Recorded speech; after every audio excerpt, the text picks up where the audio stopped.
Hola, buenas tardes. Esperemos se encuentren muy bien desde donde nos están viendo. Estamos súper emocionados porque tenemos un gran invitado. Muchísimas gracias por acceder el día de hoy, doctor Antonio Navarrete, en esta maravillosa entrevista de La verdad detrás de la formación en las emergencias, experiencia y rigor con el doctor Antonio Navarrete. Yo sé que ustedes lo conocen de redes sociales como docente, como maestro. Una gran fortuna que puedan convivir con él y seguirlo en sus redes sociales también, que se las vamos a dejar por aquí.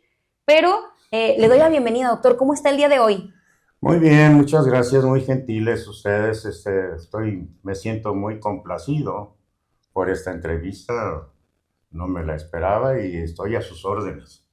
Claro que sí. Me estaba contando un poquito, unos detalles detrás de cámaras. Qué impresionante trayectoria tiene el doctor Navarrete. Me gustaría que se presentara a sí mismo de un poquito de lo que estuvimos platicando antes, su experiencia profesional, que tal vez como alumnos ya lo conocen, pero a ver, vamos a hacer un mini repaso. Un mire repaso, mire usted. Yo nací en un pueblo de aquí que ahora ya es ciudad, La Barca, Jalisco, 1952. Toda mi educación primaria fue aquí en la ciudad de Guadalajara, secundaria y preparatoria. Y de aquí salí a México a estudiar en la Escuela Médico Militar de 1970 al 76. Del 76 al 80 hice mi internado de posgrado y mi especialidad de cirugía general en la Escuela de Graduados de Sanidad Militar. Soy cirujano general. De ahí me comisionaron al Hospital Militar Regional de Mazatlán, Sinaloa, como cirujano general. Pero yo manejaba prácticamente todo lo que era la urgencia, tanto médica como traumática, porque no teníamos médico internista. E hice la primera unidad de terapia intensiva del Hospital Militar Regional de Mazatlán. Posteriormente, aquí en Guadalajara, Jalisco, fui subdirector del Hospital Militar Regional, jefe del área de cirugía, jefe de la especialidad de cirugía, jefe de terapia intensiva durante 11 años.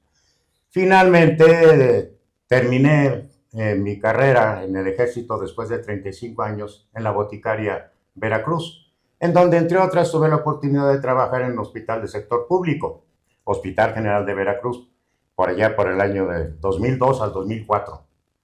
Y pues ahí hice ahora sí que mi doctorado en cirugía general en el Hospital General, tranquilamente 360 cirugías de urgencia todas, de todo tipo en 2 años.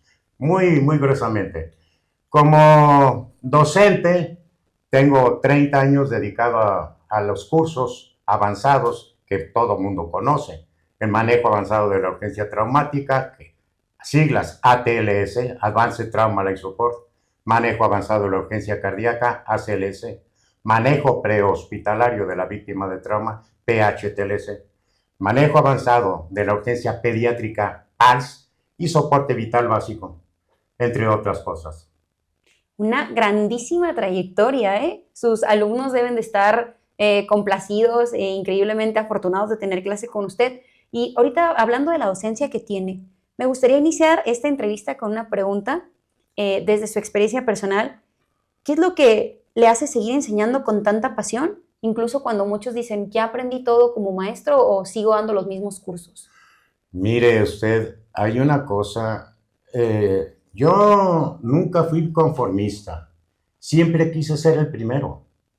No sé por qué, pero yo siempre quise ser el primero y ahora, ya a esta edad y todo eso, sigo estudiando y sigo preparándome porque quiero estar al día. Y además no nada más estar al día, compartir el conocimiento. A mí me encanta compartir el conocimiento, pero con la experiencia, pero con la ciencia moderna. Mezclo las dos cosas y lo que me encanta es la docencia. Y le voy a decir por qué. En alguna época, en alguna de las materias que llevaba yo en la escuela médico-militar, todo el mundo entendía, menos yo. Y todo el mundo decía, qué clase magistral, y decía, yo no entendí nada. Y yo dije, cuando sea grande, voy a enseñar, van a saber lo que es enseñar. Lo difícil, hacerlo fácil. Y bueno, pues es una pasión. Por eso es que estoy entregado a la docencia, porque pues me encanta transmitir el conocimiento. Y además, ¿sabe qué? Que valga la pena todo lo que he vivido, toda mi experiencia. No somos eternos. Algún legado, algo va a quedar de bueno, quien me ve o quien me hace caso, definitivamente. Sin duda alguna, de hecho, vemos que le entregaron el premio de la excelencia educativa de parte de IPA en este año, está galardonado el maestro. por muchas otras instituciones. En este año fue de parte de DIPA, al menos uno de lo que nosotros podemos conocer. ¿Y qué es lo más retador que ha tenido a la hora de enseñar usted? Lo más difícil que usted a la hora de enseñar ha encontrado con sus alumnos. Bueno, mire, está habiendo una metamorfosis, perdóneme que le diga, no es lo mismo ahorita la juventud moderna a la juventud a la cual yo le enseñaba hace 30, 35 años. Algo está sucediendo, no sé si sea la tecnología, la adquisición fácil del conocimiento con una tablet o con un celular, y ya la enseñanza tutorial, o sea, de maestro, alumno, personalmente, se está perdiendo mucho. Ya todo es, y todo es telemedicina, ya es a distancia también. Entonces, creo que esa es una de las cosas que me ha dado un poquito de, digamos, de ansiedad, porque no sé qué vaya a pasar en cuanto a la calidad de atención médica, digamos, en 15, 20 años, con esta nueva modalidad de aprender la medicina en donde se tiene que tener un contacto muy cercano con el paciente. Es clínica, es ver, sentir, palpar, oír, pero al paciente, no al aparatito. Entonces, sí me mortifica. Es un cambio muy radical y no sé qué vaya a pasar en el futuro. Sí, vemos que los panoramas van cambiando, ¿no? La tecnología se está infiltrando en cada uno de los aspectos de la vida y si bien es un arma de doble filo para todo, ¿no? Exactamente, es un arma de doble, porque le voy a decir una cosa. Antaño tenía yo que pedir permiso para ir a una biblioteca y estar lejísimos y además buscar en un librotes enormes, en un libro y en otro libro. Ahora no, el conocimiento lo tenemos a la mano y de primera línea y lo más actualizado. Esa es una gran ventaja para el que quiere prepararse, pero pues para el que no quiere, pues es porque no quiere, pero las herramientas, el material ahí está a disposición de todos, ni duda cabe. En ese sentido, no hay que decir. Para mí ha sido de gran ayuda la tecnología porque estoy al día. Si salen unas guías internacionales del 2025, más tardan en salir en que yo ya las esté leyendo. Exactamente, vemos que podemos aprovechar los recursos a fin de cuentas. Y, por ejemplo, con todo esto que tiene experiencia en docencia y demás, y vemos que ahorita están los chavos aprendiendo a lo mejor de manera remota, virtual, conceptos que tendrían que aprender de manera práctica. Sin embargo, aunque lo aprendan de manera práctica, ¿cómo se entrena la toma de decisiones en el aula? ¿Cómo usted reconoce que un estudiante esté listo para el campo, aunque de inicio no lo parezca? ¿Cómo con ese ojo de experiencia lo sabe? Bueno, mire, es que cuando uno participa, uno o yo, para no decir uno, sino yo, cuando yo participo como capacitador en un momento dado, yo me baso mucho en hacer cuestionamientos para ver cuál es su pensamiento crítico, su razonamiento crítico, concepto que pocos entienden. Les hago una pregunta, ¿cómo manejarías a un paciente en esas condiciones? Tú tienes esas posibilidades y esas habilidades. ¿Cuál aplicarías? Lo que se llama principios y preferencias. La ciencia dice que a este paciente le tienes tú que abrir la vía aérea en primer lugar o controlar un sangrado. ¿Cómo le harías tú? Esa es tu preferencia. Lo que en medicina es ciencia y arte, en el campo prehospitalario es principios y preferencias. Y entonces ambos tienen que interrelacionarse con un buen pensamiento crítico. Y ahí yo me doy cuenta, de acuerdo a la respuesta que me den, cómo anda su razonamiento o pensamiento crítico. Ya está listo, hermano. Ya está listo para que sin nada salves una vida incluso. Vemos cómo es de diferente lo que nos dicen a lo mejor la teoría, el libro, a lo que es la práctica real, pero que a fin de cuentas se tiene que entrenar en un aula a lo mejor como previo, ¿no?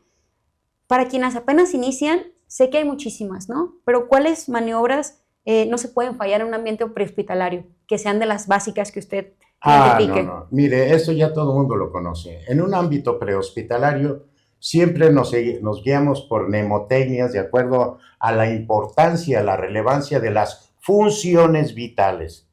No hay que confundir una función vital con un signo vital.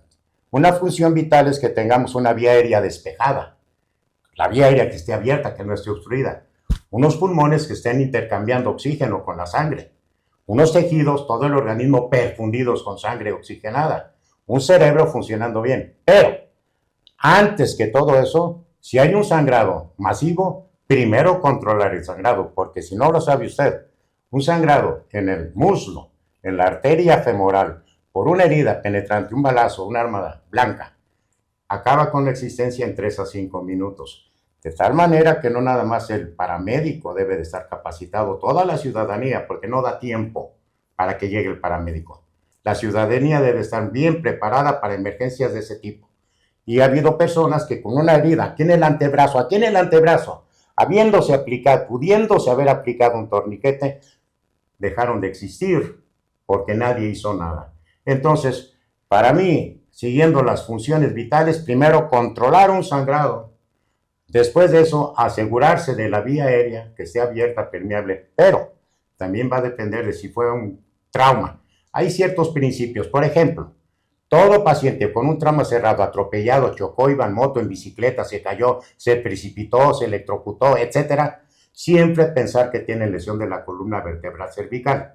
Y para manejar la vía aérea, lo primero, el primer contacto que un paramédico tiene que tener físicamente es controlar manualmente y alinear cabeza y cuello con el resto manualmente para no restringir el movimiento. Y luego ya de ahí empezar a manejar las hemorragias, vía aérea, despejarla, hay muchas maneras, no vamos a dar toda una cátedra, asegurarse que esté ventilando bien y oxigenando y ver si no hay una mala perfusión, si no está en estado de shock. Si está en estado de shock, porque está pálido, frío, diaforético, con el sensorio alterado y no ve sangrado por ningún lado, ese paciente está sangrando dentro del abdomen o dentro del tórax, sentido común. Y ese paramédico sabe que no debe durar más de 10 minutos en el terreno, sentido común, porque él no tiene ni sangre ni le va a resolver un sangrado interno. Podrá resolver un sangrado externo, pero no un interno. Entonces, esas serían las prioridades para el prehospitalario. Vemos que son tantos tópicos que se tienen que estar preparados y ahorita menciona algo muy interesante, paramédicos, ciudadanía, pero hay un eterno debate que es el tema de que también mencionó, por ejemplo, el pensamiento crítico, ¿no? ¿Cuándo improvisar o seguir el protocolo al pie de la letra, ¿no? ¿Cuándo es una virtud y cuándo esto se convierte ya en una negligencia de parte de los cuerpos de emergencia? Sean paramédicos, enfermeros, doctores incluso. No, es que eso depende muchísimo de la experiencia, de la humildad que tenga el profesional para aceptar muchas cosas, de no arrogancia y no soberbia. Todo se influye de la personalidad integral. Pero hay, como le mencionó usted, si en un momento dado un paramédico no cuenta con recursos y tiene que resolver un problema, lo tiene que resolver como pueda. Esa es su preferencia, como pueda. Entonces, ahí, por ejemplo, le voy a dar un ejemplo. La literatura menciona que en un paciente con un traumatismo cráneoencefálico grave tiene que manejarse una vía aérea avanzada, y vía aérea avanzada es intubarlo, un tubo en la tráquea. Pero el paramédico no sabe intubar, nunca lo ha hecho. Sin embargo, ese paciente tiene que estar bien ventilado y bien oxigenado. Entonces, ese paramédico le va a mantener la vía aérea abierta, lo que es la boca y la faringe, bien aspirado con una cánula, así llamamos cánula orofaringea, ventilándolo con oxígeno, bien oxigenadito, bien ventiladito, y no tiene nada que decirle el médico de urgencias. ¿Por qué no lo intubaste? Si la ciencia dice que lo deberías de haber intubado. Yo no sé intubar, y mi preferencia fue darle una buena ventilación, una buena oxigenación, y le estoy entregando usted a un paciente que no está hipóxico, o sea, está bien oxigenado, bien perfundido, para que usted en un ambiente controlado, como es urgencias, termine el trabajo. Yo ya hice el mío. Y más que nada logró salvar la vida de la persona. Claro. Que es el fin de cualquier personal de la emergencia, ¿no es así? Claro, por eso le digo. Una cosa es que en un momento dado haya ciertas, científicamente mencionan un paciente con trauma de cráneo, le repito, se le debe de asegurar la vía aérea porque en cualquier momento cae en paro respiratorio, porque en cualquier momento el paciente, porque además puede tener falta de oxígeno. La hipoxia, la falta de oxígeno daña mucho más el cerebro. Entonces hay que evitar la hipoxia, puede caer en paro respiratorio. Bueno, pero yo le vengo abriendo la vía aérea manualmente, le puse una cánula orofaringea, lo vengo ventilando bien, dándole oxígeno y te lo entrego vivito y bien oxigenado. No cumplí con lo de la intubación, pero sí cumplí con lo que son el principio. El principio es manténlo bien oxigenado, bien perfundido y bien ventilado. Y lo estoy haciendo. ¿Recuerda la primera experiencia en donde usted tuvo que hacer una preferencia sobre algo que veía en teoría de sus libros? ¿Recuerda esa primera vez? ¿Se le viene en mente alguna que haya sido relevante? Mi experiencia más relevante es algo trágico. La experiencia más relevante es siendo yo cirujano de urgencias de una institución del sector público en otro estado de aquí de la República. Un sábado que no me correspondía guardia, me llamó el director, que era compañero mío, que si podía ir a ver a un paciente que estaba ahí en urgencias en estado de shock, que lo habían herido, una herida pequeña en tórax, que no había sangrado y que estaba chocado. Yo rápidamente, era sábado, no me correspondía, pero dije, ¿choque? O sea, shock está sangrando o tiene algún daño tan grave que no está bombeando bien su sangre en todo el organismo. Llegué y me le acerqué y lo vi pálido a ese individuo de unos 44 años, lo toqué y le dije, ¿qué le pasó, amigo? Me asaltaron, dice. Me dieron aquí una puñalada, no me deje morir. En ese momento, yo le puse mi mano en la cabeza cuando me dijo, no me deje morir, y en ese momento perdió la vida. Estaba a 3 metros el quirófano. Había un médico interno que estaba de guardia y yo, desesperado, pensé que teníamos lo que llamamos neumotórax. Atención, pedí guantes y un bisturí para abrirle el tórax y no tenía neumotórax. Atención, no estaba perforado el pulmón. Instintivamente introduje el dedo índice por la herida y se despeña un chorro de sangre, y al salir ese chorro de sangre vuelve a latir el corazón. A eso se llama taponamiento cardíaco. Hice lo que se llama pericardiocentesis digital. Generalmente lo hacemos con aguja, pero ahí fue instintivamente. Haciendo eso yo dije, taponamiento cardíaco, quirófano rápido. No había anestesiólogo. Y entonces el quirófano estaba a 3, 4 metros. Lo metimos y le dije, rápido, lávalo, porque el tórax, pues, o abrirlo, y porque se va a volver a caer en paro. Y en ese momento ya lo lavó, ya le vestí yo rápidamente, y el anestesiólogo no llegaba. Y el paciente que vuelve a caer en paro en la mesa de quirófano con un interno que nunca había entrado a una cirugía, él y yo solos, le abro el tórax en 2 minutos, me voy al corazón, lo encuentro en paro, descomprimo la sangre que lo tenía entamponada y empiezo a dar reanimación cardiopulmonar, y en ese momento llama al anestesiólogo por teléfono, que para qué lo quería. Y le dije, díganle que porque tengo un paciente en paro cardíaco con taponamiento cardíaco. No me pregunte. Por obra y gracia del Espíritu Santo llegó pronto al amigo, lo empezó a ventilar y ese corazón empezó a latir. Pero lo operé, le hice una toracotomía sin anestesia, reanimación a mano directo con la mano, aplicando adrenalina. Le faltaba oxígeno, lo intubó, lo oxigenó y ya empezó a latir. Después me vino el segundo problemón, sangraba a chorros y no sabía yo por dónde. Y en la confusión ahí, el dedo se me fue por el orificio del ventrículo derecho. Y entonces ya identificado la lesión, ya lo demás es sencillo. Con el pulgar se ocluye el sitio donde sangra, lo ocluí, suturé el corazón y a las 3, 4, 5 horas de que termine la cirugía me mandó a llamar porque la cama estaba muy dura. Para que lo cambiara. El menor de los problemas, tal vez, ¿no? Después de pasar por una situación tan terrible, ¿no? No. Es una de las experiencias, digamos, más dramáticas que yo he tenido. Por como me empezó a contar la experiencia, pensé que iba a ser más trágica. Qué bueno que pudo salvar esa vida. No.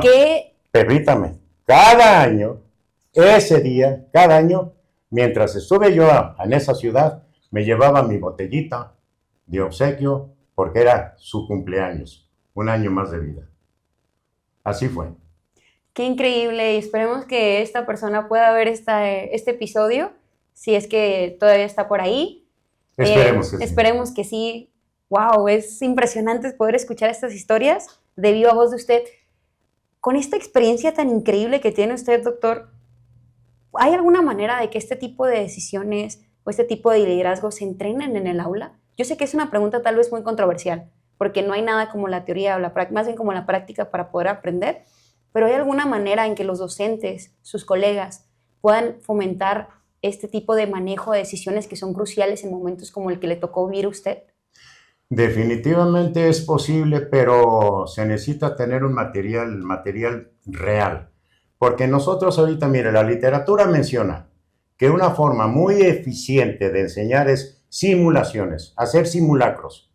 Pero no es lo mismo hacer simulaciones con un maniquí, claro, con todo, dando toda la información y remedando uno hasta ruidos y todo, a en un momento dado mostrarles casos reales que hayan sido grabados para que hayan visto la severidad, el dramatismo, y yo es como enseño a mis alumnos, porque tuve la oportunidad de muchos de los casos videograbarlos en la vida real, poniendo una sonda pleural y luego otra sonda pleural, haciendo una traqueostomía, una cricotiroidotomía, pero en la vida real, eso, por más que lo vean en un libro, por más que lo practiquen en un maniquí, no es igual a que lo vean, pero desafortunadamente, pues son cosas que ahorita ya, pues, son delicadas para la comunidad. Entonces, eso solamente en aula, pero no a libre albedrío. En aula sí se puede, si se tiene el material.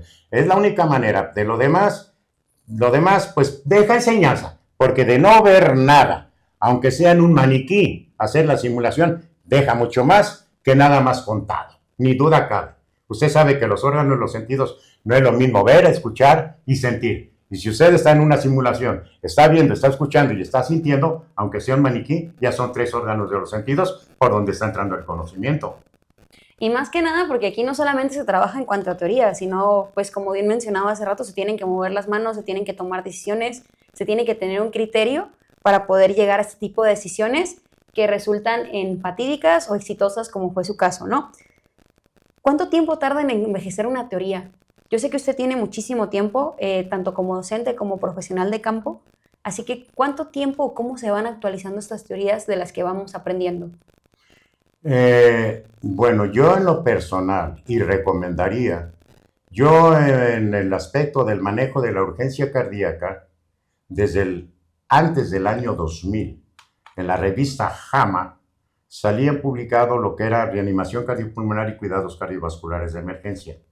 A partir del 2000, la Asociación Americana del Corazón, cada 5 años, en términos generales a veces se adelanta, le publica al acceso, está accesible a cualquier persona, las guías internacionales en reanimación cardiopulmonar y cuidados cardiovasculares de emergencia. Al 2000, 2005, 2010, 2015, 2020, 2025. Es en el campo cardíaco. En el campo de trauma, siendo instructor en manejo avanzado de resistencia traumática, cada que sale un manual nuevo de ese curso, lo tenemos que estudiar a la perfección. Lo mismo que del manejo avanzado de la urgencia traumática prehospitalaria y lo mismo del pediátrico. O sea, pero los cursos en sí es más lejano. Cada 7, 8 años cambian de manual. Pero en la urgencia pediátrica avanzada, cardíaca avanzada, reanimación cardiopulmonar básica cada 5 años, y esa es mi literatura preferida. Ahí es en donde yo, pero nada más la americana, porque quiero que sepa usted, en todo el continente americano, la Asociación Americana del Corazón es la que rige todas las políticas y lineamientos para el manejo avanzado de la urgencia cardíaca. Pero en Europa es el Consejo Europeo en reanimación cardiopulmonar, y van a la par. Cada 5 años van publicando las dos. Y entonces yo veo las dos, las analizo y veo si hay diferencias o no, y hay cosas muy interesantes. Sí, es increíble porque a fin de cuentas, como bien dicen, los profesionales de la salud bien están en todo el mundo y tienen la misma intención de ayudar, pero los contextos llegan a ser diferentes. Usted, con los años que tiene de experiencia, entre otras cosas, ¿hay cosas que usted recuerde que antes funcionaban y que ahora ya se consideran obsoletas o fuera de un estándar? Algo que tenga en mente que nos pueda mencionar. Híjole, es que... Un montón, ¿verdad? Pero alguna... Mire, por ejemplo, en lo personal, antaño nosotros, le voy a hablar de las heridas infectadas, dehiscencias.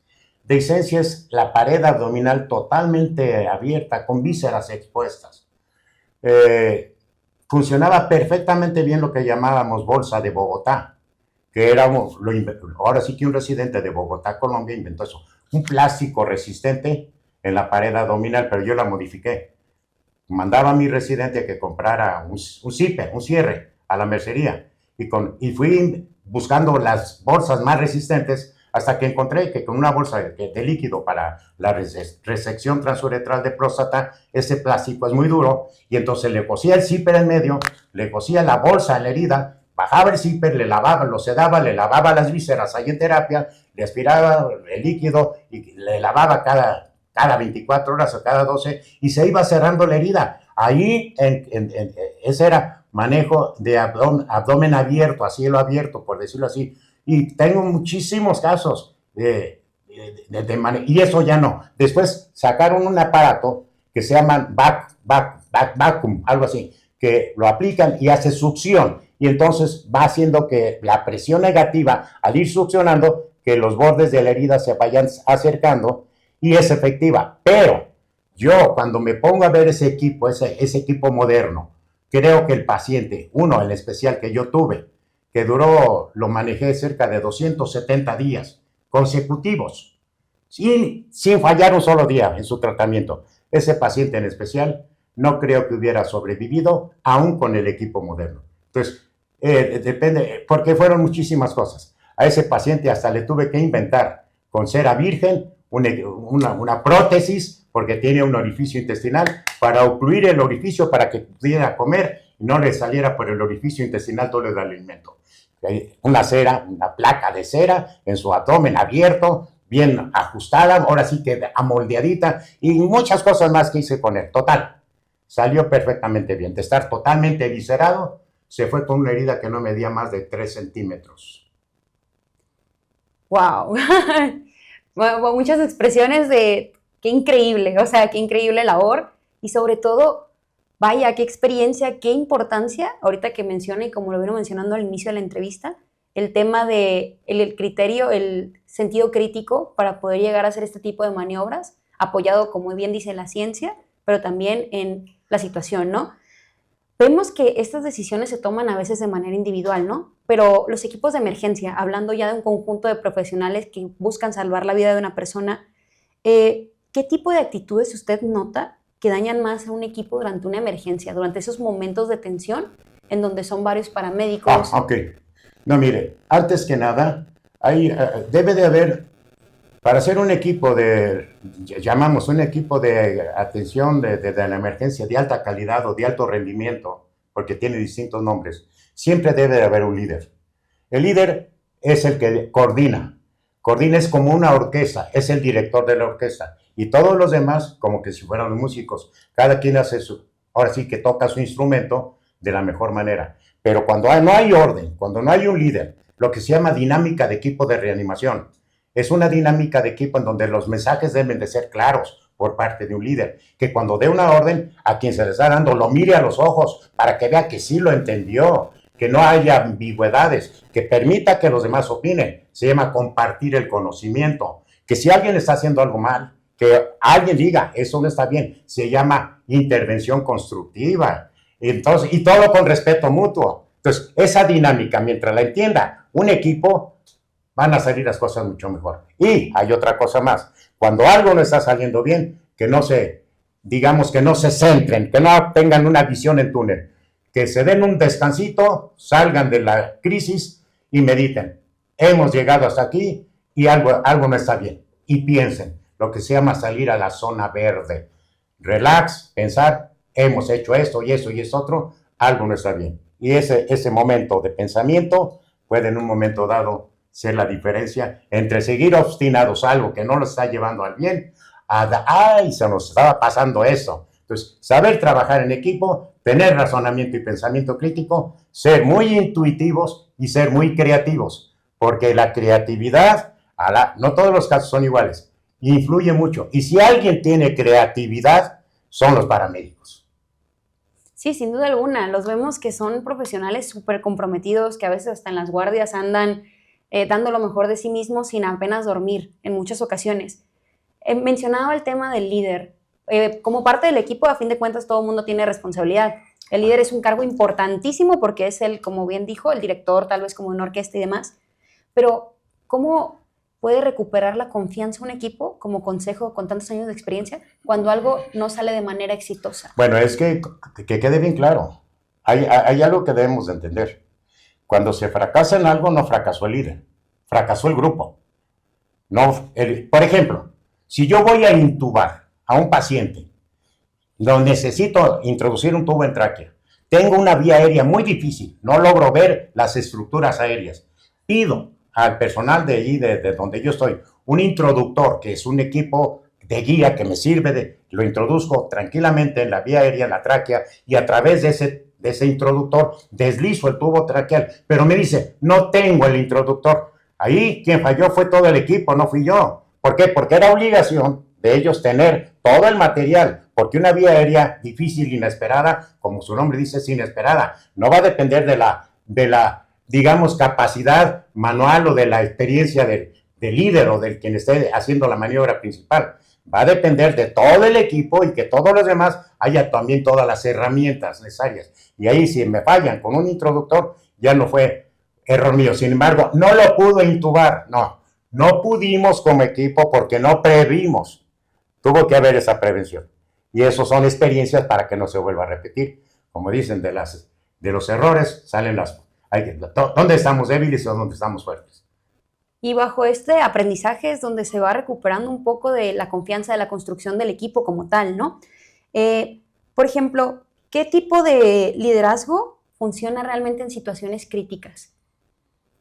Alguien que demuestre seguridad en lo que está haciendo. En un equipo, de inmediato, cuando el líder no está seguro de lo que está haciendo, se nota. Y eso se siente. Y de inmediato ya hay una inhibición en todo el resto del equipo, un desánimo. Pero hay otra cosa bien importante. No necesariamente tiene que ser el líder el que más grado tenga, digamos, médicamente hablando o por antigüedad, sino el que más experiencia tenga o conocimientos. Le voy a dar un ejemplo sencillo. Si en un momento dado una enfermera hace un curso de manejo avanzado de la urgencia cardíaca y tienen a un paciente en donde hay médicos que no han llevado ese curso, pero ella lo acaba de llevar, y hay un paciente en paro cardíaco por fibrilación ventricular, que es un tipo de paro cardíaco, la enfermera no va a ser el líder, pero le puede decir al médico, si me permite, lo puedo yo guiar, doctor, para que el médico no pierda su lugar, pero que sea asesorado por la enfermera, porque debe de manejarlo quien más conocimientos tenga, no quien más profesión o más nivel o más estatus profesional tenga. Ese es un concepto mal entendido. Incluso, tan mal entendido es que muchas veces el personal de enfermería quiere participar y le dicen, ¿quién es el médico? ¿Usted o yo?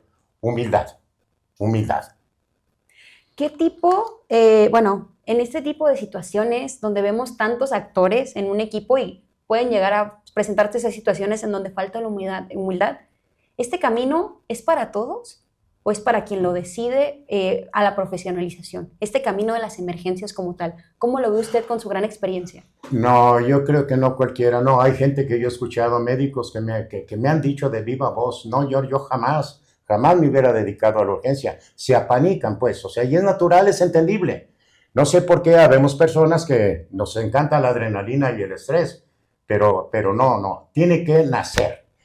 Ya se nace, no se adquiere lo que es la profesión, la vocación por la urgencia, el paciente que está a punto de perder la vida. Y de inmediato, sin pensarlo dos veces, intervenir, ya se nace, ya lo trae uno. Quien le tiene temor digamos, a esos riesgos, porque tiene muchas veces temor de que si no logro rescatarle la vida, ¿qué van a pensar? No hay que pensar en eso. Uno tiene que hacer las cosas. No siempre va uno a obtener el éxito. Como yo he dicho siempre, hay corazones que su último latido cardíaco debe de ser el último latido.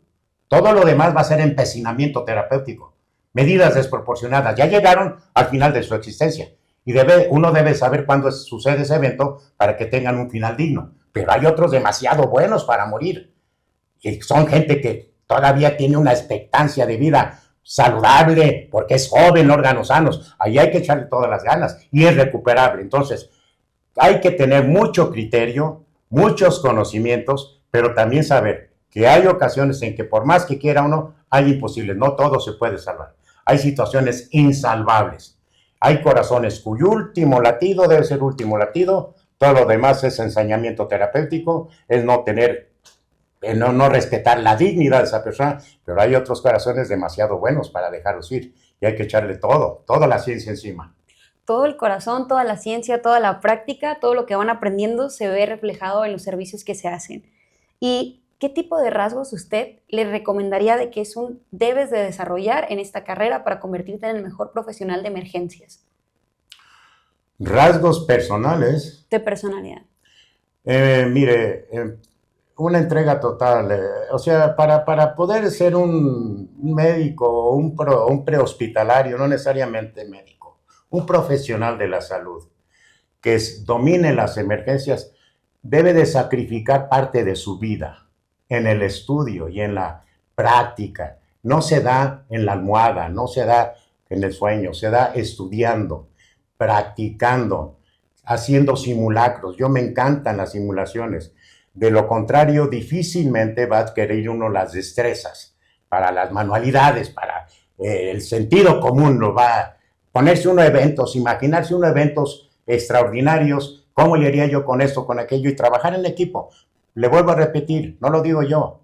Los científicos dicen, en la actualidad la manera más, digamos, que más efecto tiene para poder manejar una urgencia es haciendo simulaciones, simulacros. Y qué interesante, hay algunos lugares en donde no les gusta la simulación, no sé si les dé un poquito de flojera, no sé, pero la simulación es vital para eso. Pero le repito, se necesita que la persona tenga interés y no todo mundo tiene interés, que quede bien claro.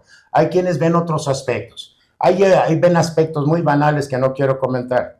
Hay quienes ven el uniforme muy bonito, hay quienes ven los centavitos muy bonitos, pero en el fondo no tienen una vocación real por salvar una vida, ¿no? O sea, y eso ya es muy complejo, porque cada cabeza es un mundo. Exactamente, y más que nada en este mundo de emergencias y salud, en donde sabemos que un evento fatídico puede representar el que acabe la existencia de una persona, ¿cómo usted maneja esas emocionalidades? Usted, doctor Navarrete, ¿cómo maneja estas emocionalidades al saber que ese puede ser un evento? Y como usted dice, no todas las vidas se pueden salvar, pero en lo personal, ¿cómo maneja sus emociones en este tipo de situaciones? No, mire, hace muchos años que sí me afectaban cuando yo recién empezaba y cuando había alguna pérdida, ¿no? Posteriormente me di cuenta que no es uno tampoco, no hace uno milagros. Mientras uno haga las cosas bien, una cosa que sí le puedo yo asegurar a usted, que cuando uno cumple con los lineamientos que dicta la ciencia al 100%, conocedor uno de ellos y los aplica uno, y no hay buenos resultados, simple y sencillamente no iba a haber buenos resultados. O sea, ahí es en donde uno dice, yo hice lo que la ciencia dicta, y lo que la ciencia dictó fue lo que yo ejecuté. Si no salió, no fue porque yo haya cometido alguna omisión. Y eso me da una relativa tranquilidad. En cambio, cuando no se tiene el conocimiento, siempre queda la duda. Y incluso yo he visto a profesionales de la salud cabizbajos y meditabundos, como pensando en qué la pude haber regado, porque tienen cierta cruda moral, porque saben que algo no estuvo del todo bien. La preparación, la seguridad de sí mismos, pero también saber que no todo es salvable y tomarlo con resignación, simple y sencillamente, así. Como bien lo menciona, a fin de cuentas, a pesar de ser los profesionales más preparados, los milagros están fuera de nuestras manos, ¿no? Y hablando un poquito de las herramientas que manejan en cuanto a ambientes prehospitalarios, hospitalarios en emergencias, ¿qué herramientas considera usted que está más subestimada? Hace rato usted me mencionaba respecto a lo de la bolsa para las vísceras, y usted dijo, yo la cosí, le hice sus adaptaciones, y me inventé cosas para que el paciente quedara bien. Pero, ¿cuáles son esas herramientas que dicen, ya son viejitas o no tienen tanta importancia, pero son cruciales en atención a un servicio que usted ve? Bueno, mire, es que desafortunadamente en Latinoamérica en general, no quiero hablar nada más de la localidad, somos un pueblo pobre, con servicios médicos prehospitalarios con pocos recursos. Se requiere fundamentalmente de la creatividad. Y yo soy un apasionado de la improvisación, cumpliendo con el principio, pero resuelvo el problema. Entonces, prácticamente no debería de haber, por lo menos prehospitalariamente, no debería de haber una persona que en un momento dado perdiera la vida por una vía aérea obstruida. Hay muchas maneras prehospitalariamente de abrir una vía aérea, de mantenerla despejada. Lo mismo que un pulmón que no está ventilando bien. Hay muchas maneras, preparándose y teniendo creatividad sin causar más daño. Primum non nocere, o sea, tengo iniciativa, tengo pensamiento crítico, voy a cumplir con el principio, voy a hacer que ventile bien, pero no le voy a causar más daño. Y hay muchas formas, improvisando, no necesariamente teniendo el equipo más moderno. Le voy a dar un ejemplo muy clásico, que ya creo que ya lo comenté. Hubo una época en que se habló mucho de un programa llamado Stop the Bleed, detener el sangrado. Y ese de Stop the Bleed era para los paramédicos, cuando en realidad el Stop the Bleed debería ser para el ciudadano. ¿Por qué? Porque una herida en un muslo termina con la existencia de una persona en un máximo de 5 minutos. Y aquí por el parque vehicular es imposible que un paramédico llegue antes de 30 minutos ante una persona que va a perder la existencia en 5 minutos por sangrado. Ahí el ciudadano tiene que improvisar, ¿por qué? Con lo que sea y poner un torniquete. Y en esa época, muy al principio, yo fui un pionero en ese sentido. En Latinoamérica fui muy criticado porque había los torniquetes tácticos que están hechos ex profeso, pero no contábamos con ellos. Pero ya afortunadamente, en la Biblia de los paramédicos, ahorita el PHTLS en su página 774 viene de torniquetes artesanales y pues estoy esperando una pequeña disculpa.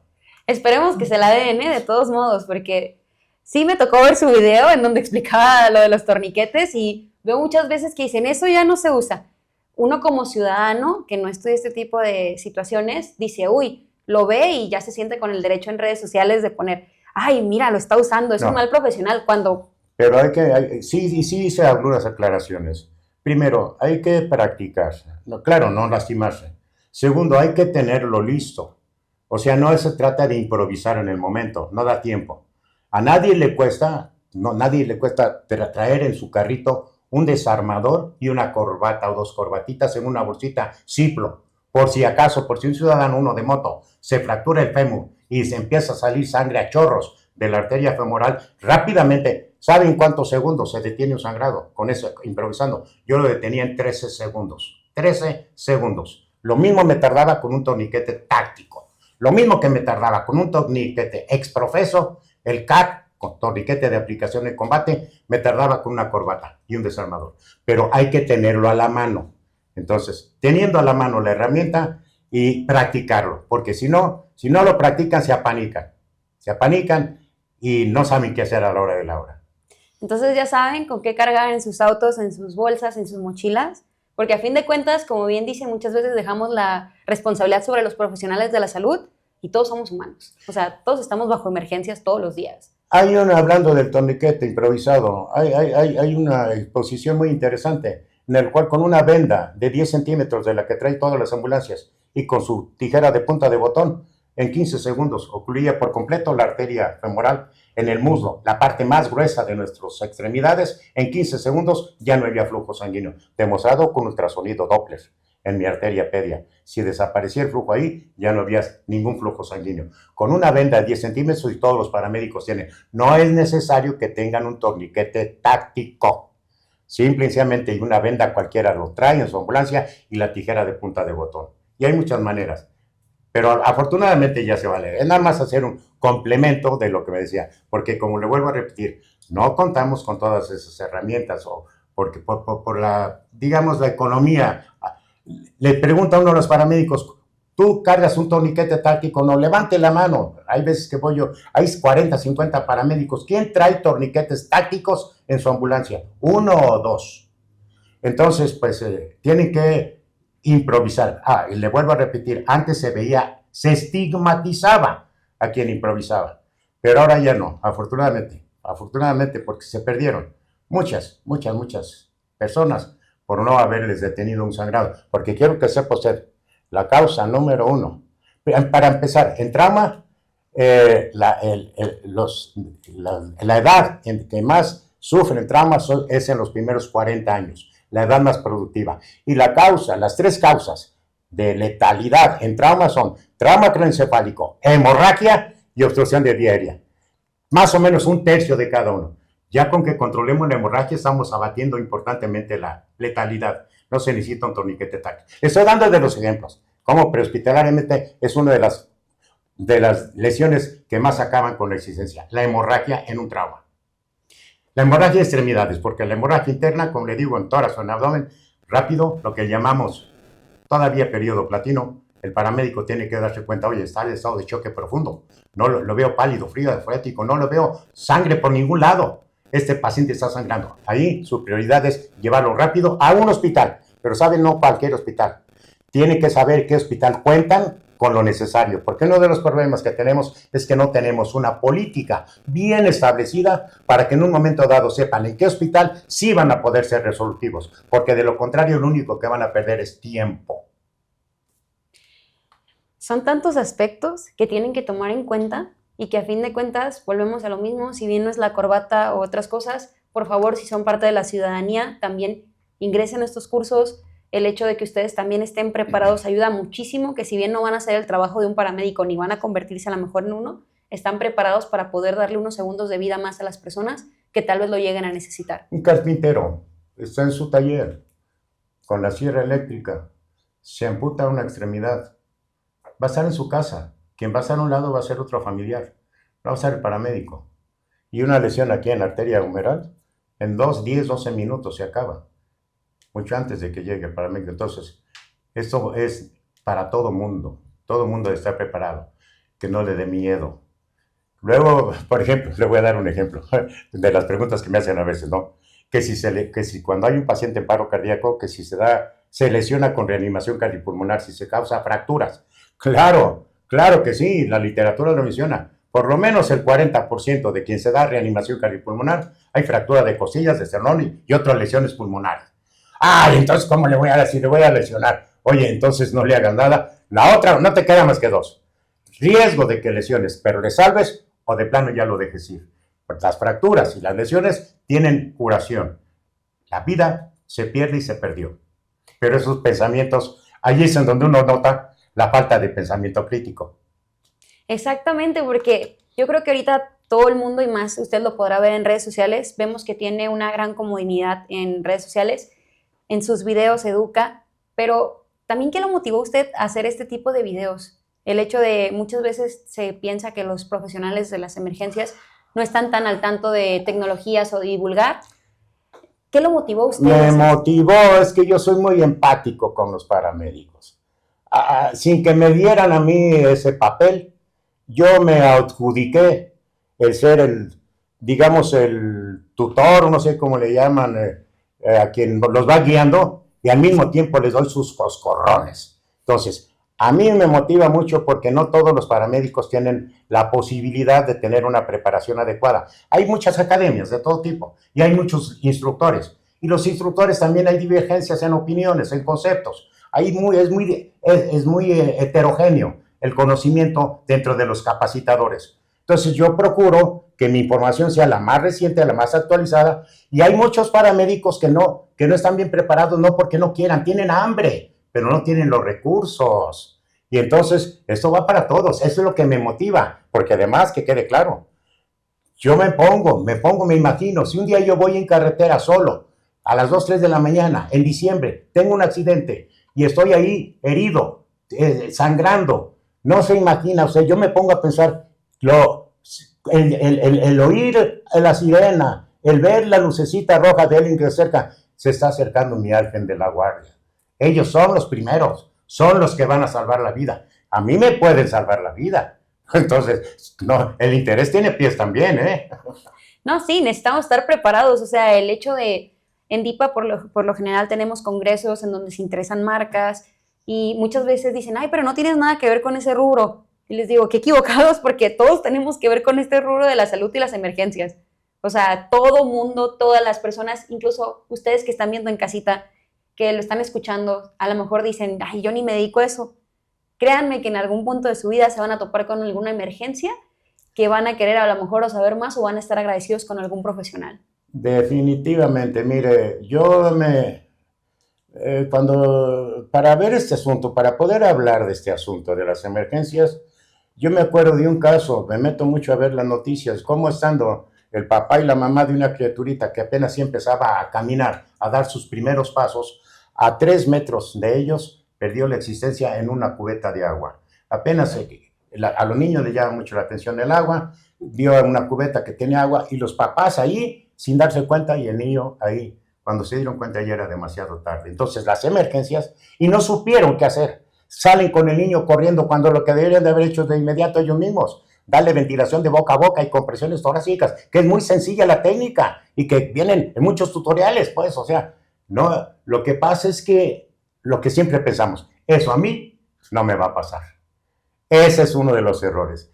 Y no, hay que y eso de que nadie experimenta en cabeza ajena. Sí, si ya pasó allá, yo me voy a preparar porque yo tengo una criaturita y yo voy a estudiar y voy a ver, o sea, prepararse, porque la emergencia en el hogar se da cuando menos acuerda uno, ¿eh? Exactamente, hagámonos conscientes de nuestra propia humanidad, con humildad, como bien se los dijo el doctor Navarrete. Yo tengo una duda, ahorita me gustaría cerrar este grandísimo episodio que tuvimos con usted, con un consejo que usted les diera. Si pudiera hablarle a un estudiante que ahorita se está empezando o está inseguro, cansado y se encuentra a punto de rendirse, ¿qué le diría? Bueno, si estuviera en la situación en la que yo estuve, como me está usted platicando, que haga algo parecido a lo que yo hacía. Y eso hizo historia en la escuela médico-militar. A las 2, 3 de la mañana me veían estudiando en un tercer piso, en la marquesina de la ventana hacia el precipicio para no dormirme. Sabía que si me dormía, me caía. Entonces hay que hacer el máximo esfuerzo. El máximo. Si es necesario privarse de comer. Yo me privé muchas épocas de comer, de dormir, pero hay que sacrificarse. Las cosas no se dan por obra y gracia del Espíritu Santo. Hay que hacer un sacrificio. Y una de las cosas que debe de entender la juventud en este momento es que la vida que viene va a ser muy competida y va a triunfar o va a poder sobrevivir el más preparado. No, porque cada vez hay menos fuentes de trabajo y entonces ¿a quién van a elegir? Al que esté mejor preparado. Que no se atengan a que antes con cualquier cosa podían hacerla. Hay menos fuentes de trabajo, hay mucha tecnología, hay menos necesidad de manos de obra y necesitan más intelectos o más gente más preparada. Que se preparen porque el futuro viene muy difícil. ¿Y cómo se pueden preparar? Estudiando. Pero estudiando hay que sacrificar parte de la vida. Y muchas veces también la lleva la familia, ni modo. Pero de la familia, del sustento de la familia, va a depender la capacidad o capacitación de ese profesional que se digne ser un buen proveedor. Así es, la vida está llena de sacrificios, llena de decisiones más que nada, por lo que decidimos sacrificar, cómo avanzamos, cómo uno decide y más como profesional de la salud. Así que tomen estos consejos. Estamos muy felices de haber podido grabar este episodio. Le agradecemos infinitamente el que nos haya contado de viva voz esta experiencia tan grande. Y pues muchísimas gracias. Este episodio lo estarán viendo. Por favor, compártanlo con sus conocidos. Sigan al doctor Navarrete en sus redes. Créanme que da clases increíbles, en donde está en aulas. En TikTok he visto varios videos ahí. Estoy como DR, doctor, DR abreviado con punto, Antonio Navarrete en TikTok. También tengo en Facebook y en YouTube, pero me he dedicado más al TikTok porque en general ahorita el trabajo, la vida, lo ajetreado, no le permite a la gente ver contenidos amplios. Entonces el TikTok son contenidos cortos pero sustanciosos. Exactamente, vemos clases llenas y créanme, porque yo para hacer esta entrevista vi y quedé impresionada con tantos conocimientos que compartía ahí al respecto, súper interesantes. Entonces, síganlo, no pierdan esta oportunidad, compartan este video y les agradecemos mucho su estancia en este episodio de IPA Estudio con el doctor Navarrete. Muchísimas gracias. A usted, muchas gracias, muy gentil y quedo a la orden. Gracias, hasta luego, nos vemos en el siguiente de IPA Estudio.